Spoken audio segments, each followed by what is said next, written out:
Sabato 21 settembre, San Matteo Apostolo. È il 265esimo giorno dall'inizio dell'anno, ne mancano 101 al termine. Il sole sorge alle 6:57 e tramonta alle 19:10. La luna si leva alle 20:46 e tramonta alle 11:16.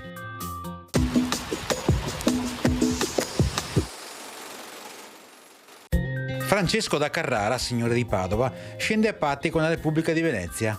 Promette di radere al suolo le fortificazioni erette fuori dai suoi confini a Oriago e Castelcaro, di distruggere le saline costruite alla foce del Brenta, di pagare un'indennità di guerra di 120.000 ducati. Infine invierà a Venezia il figlio Francesco Novello a chiedere perdono alla Repubblica.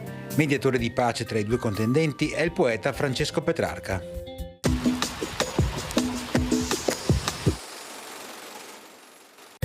Le previsioni per domani permangono condizioni di stabilità con cielo sereno o poco nuvoloso per passaggi di nubi medio-alte e sviluppo di annuvolamenti irregolari sulle zone montane, specie dal pomeriggio. Precipitazioni generali